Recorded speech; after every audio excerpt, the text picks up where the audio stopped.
Pat Tillman.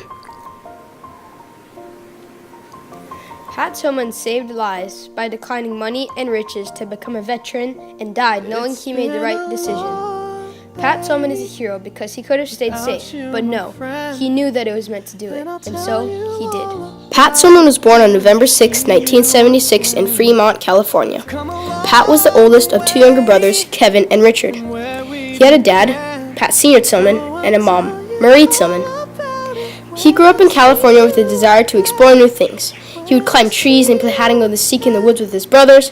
He had a unique personality, like no one could tell him what to do. He went to school at Bret Harte Middle in Leland High, where he met a girl named Mary. She liked his personality. They were friends until they blossomed, and then they were dating. Pat enjoyed playing football and baseball. Baseball was big for him until he was cut from the varsity team. Then he turned to football. Pat was always the small one on the field, but he could tackle pretty hard. He wasn't fast enough to be a runner, he wasn't big enough to be a linebacker, but he got the position as a safety. Pat rode to his practices on a bike in board shorts and slippers, shirtless. He couldn't afford a car, so he would bike everywhere, from the supermarket to his football games. Later on, when he finished high school, he got a scholarship to Arizona State University for his football skills. A website online states that during the wait for high school to be over, he went to a pizza parlor and saw his friend being attacked. And so, Tillman went to defend his friend, and he did, but also got 30 days in juvenile detention facility for it. The website said that his scholarship was gone in the trash, but surprisingly, they let him in. He went through college as a good scholar and a great athlete. He had changed in his character. He was more firm, and nobody could influence him about his opinion. He played with the ASU until the Arizona Cardinals saw his potential in football. They invited him to their team, and he accepted. He played with the Arizona Cardinals for a great long 3 years, making 247 tackles, 2 sacks, and 3 interceptions. Pat Tillman loved his team and would stay with them until all of that changed and his life was turned upside down. 9/11 was the date that Pat Tillman made the decision that he was no longer going to stay with the Cardinals. Sports embodied many of the qualities I deem meaningful. However, these last few years, and especially after recent events, I've come to appreciate just how shallow and insignificant my role is.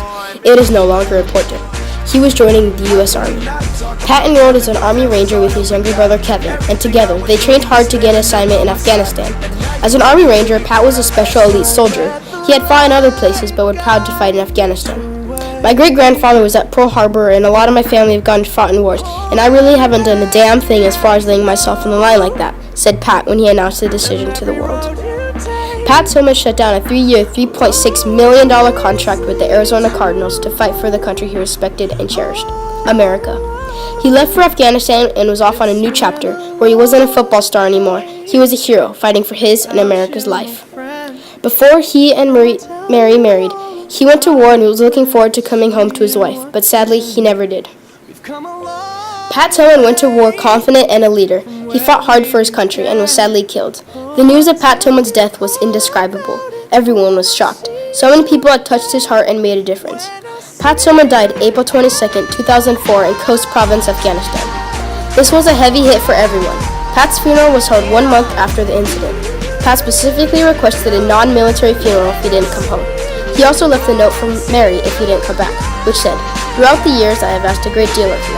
Therefore, it should surprise you little that I have one more favor to ask you. I ask that you live." Tillman wrote this on one single paper to Mary. His funeral was depressing for the 3,000 people that attended it. The loss of Pat Tillman changed everything.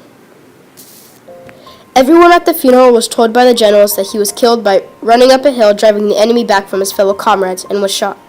He was awarded the Silver Star for gallantry in action against the armed enemy.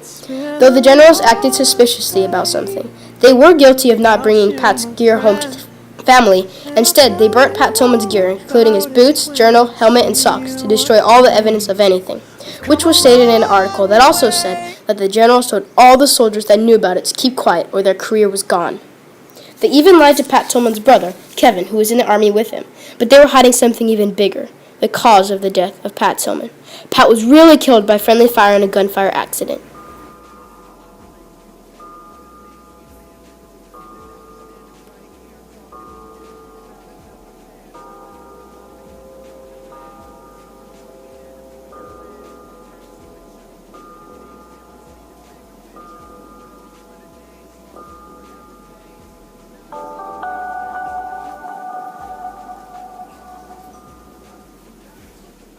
The platoon was split into 2 convoys.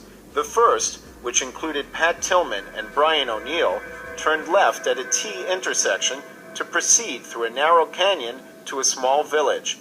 The second convoy, with Stephen Elliott, was to turn right to transport the disabled Humvee, but the local truck driver hired by the platoon to tow it said the route looked impassable, so the second convoy also turned left into the canyon minutes later.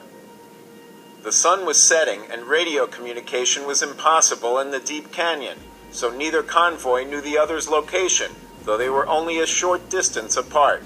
The Afghan truck driver towing the disabled Humvee was leading the second convoy, when suddenly the second convoy came under attack from above. Elliott was in the first firefight of his life. Up ahead, as the Rangers in the first convoy left the canyon, they heard the explosions behind them, so they took up positions to help the ambushed second convoy.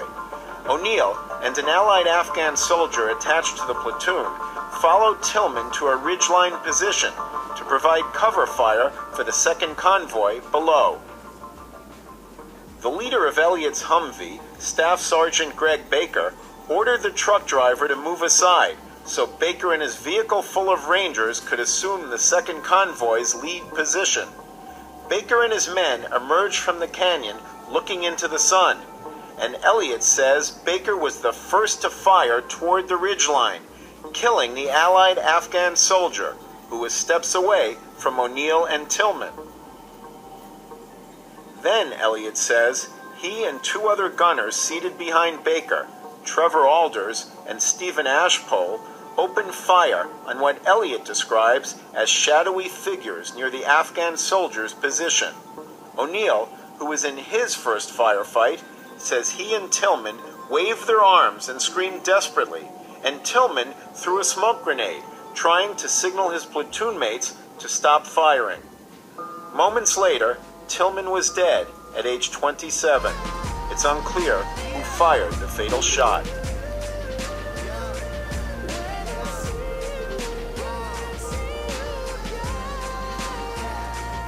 Marie, his mom, thought it sounded like a lie. She knew that something was wrong, but she wasn't going to stop until she found out.